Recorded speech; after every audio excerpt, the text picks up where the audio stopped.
ఇక్కడ కనబడుతున్న మాసపత్రికను అంటే ప్రతి నెల వచ్చే మ్యాగజైన్ను ఒకసారి పరిశీలించండి. ఈ పత్రిక పేరు చిరంజీవి. ఈ పత్రిక ప్రారంభ సంచిక అని వ్రాసి ఉంది.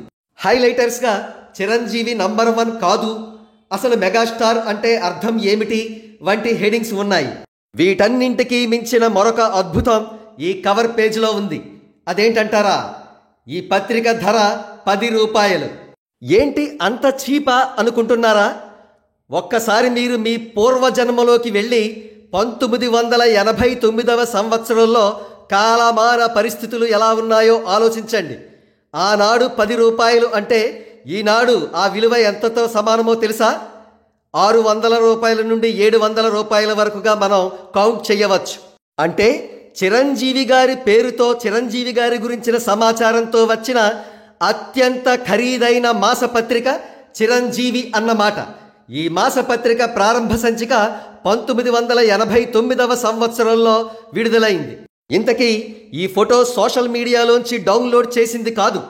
ఆనాడు ఇంటర్మీడియట్ చదువుతున్న ఒక టీనేజర్ అత్యంత ఖరీదైన ఈ పత్రికను ప్రతి నెల కొంటుండేవాడు. ఇక్కడ కనబడుతున్న ఆ పత్రికలోని పేజీలు అతడు ఫోటోలు తీసినవే. ఇక పత్రిక లోపల పేజీల్లోకి వెళితే ఇక్కడ మనకు ఈ పత్రిక విడుదలైన సంవత్సరం కనబడుతుంది, 1989 అని. అయితే నెల పేరును మాత్రం మెన్షన్ చేయలేదు. ఆ నెక్స్ట్ ఎడిషన్ నుంచి మెన్షన్ చేయడం జరిగింది. ఇకపోతే మెగాభిమానులకు ఈ పేజ్ ఖచ్చితంగా థ్రిల్ కలిగిస్తుంది. ఈ మ్యాటర్ చదివి వినిపిస్తున్నాం. సినిమా ఇండస్ట్రీలో చిరంజీవి నంబర్ 1 కాదు. ఎందుకని? ఏ హీరో అయినా బ్రహ్మాండంగా ఫైట్ చేస్తే చిరంజీవిలా చేశాడ్రా అంటున్నారు. ఏ హీరో అయినా కష్టపడి బ్రేక్ డాన్స్ చేస్తే చిరంజీవి స్టాండర్డ్లో చేశాడంటే నమ్ము అని నచ్చజెప్ప చూస్తున్నారు. ఇప్పుడిప్పుడే ఎదుగుతున్న నటులు ఎవరైనా ఫోజు కొడితే పెద్ద చిరంజీవి బయలుదేరాడండి అని గేలి చేస్తున్నారు. హీరోయిన్లు చిరంజీవి పక్కన అని చెప్పినప్పుడు ఏదో రకంగా డేట్స్ అడ్జస్ట్ చేసి ఇవ్వడం జరుగుతోంది. ట్రేడ్ సర్కిల్స్లో ఫెయిల్ అయిన చిరంజీవి సినిమా గురించి అడిగితే ఏం చెబుతాం, చిరంజీవి కదా, కమర్షియల్గా ఎక్కడికి వెళ్ళి నిలబడుతుందో చూడాలి అంటున్నారు. సినిమాలు కొనేందుకు వచ్చే బయ్యర్ సంవత్సరం తర్వాత చిరంజీవితో సినిమా తీయబోయే నిర్మాతను సైతం ఆప్యాయంగా పలకరించి వెళుతున్నారు. డిస్ట్రిబ్యూషన్ ఆఫీస్లో ఇవాళ ఎన్ని చిరంజీవి సినిమాలు ఉన్నాయో చూసి ఆ ఆఫీసు పెద్ద ఆఫీసో చిన్న ఆఫీసో నిర్ణయిస్తున్నారు. ఒక చిరంజీవి సినిమా తమ ఆఫీసులో ఉన్న మిగతా సినిమాలు కదులుతాయన్న ఆశ డిస్ట్రిబ్యూటర్స్లో ఉంటోంది. ఇలా ఇండస్ట్రీలో అన్ని వర్గాలకు చిరంజీవే ఒక వరవడి అయినప్పుడు నంబర్ 1 స్టార్ మాత్రమే ఎందుకు అవుతారు? He is more than that. అందుకే megastar. Mega is equal to 10⁶.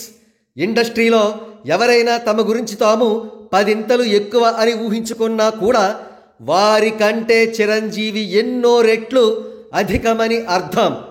Matter విని ఖచ్చితంగా మీరు థ్రిల్ అవుతున్నారు కదూ. ఎందుకంటే ఎప్పుడో 35 సంవత్సరాల క్రితం వ్రాయబడ్డ ఆర్టికల్ ఈనాటికి కూడా పచ్చి నిజం అని నిరూపితమవుతూనే ఉంది. అంతేకాకుండా ఆనాటి మామూలు చిరంజీవి ఈనాడు పద్మవిభూషణ్ చిరంజీవి అయ్యారు. ఇక 1989 నుండి 1994కు వచ్చేసరికి చిరంజీవి మ్యాగజైన్ కాస్ట్ ఎంతుందో చూడండి, 15 రూపాయలట. అంటే ఇది చాలా అబ్నార్మల్ ప్రైసింగ్. అయినప్పటికీ కూడా మెగాభిమానులు ఇంకా ఇతర సినీ అభిమానులు వేలం వెర్రిగా ఈ పత్రికను కొని పత్రిక సర్క్యులేషన్ను అబ్నార్మల్గా పెంచేశారు. మరి ఇటువంటి అపురూపమైన అద్భుతమైన పత్రికను మనకు అందించిన వారు ఎవరో తెలుసుకోవాలని మీకు ఉంది కదూ. వారు మరెవరో కాదు, గ్యాంగ్ లీడర్ అనే ఇండస్ట్రీ హిట్ను చిరంజీవి గారికి అందించిన డైరెక్టర్ విజయబాపినీడు గారు. ఆయన పూర్వాశ్రమంలో గొప్ప డిటెక్టివ్ నవల రచయిత.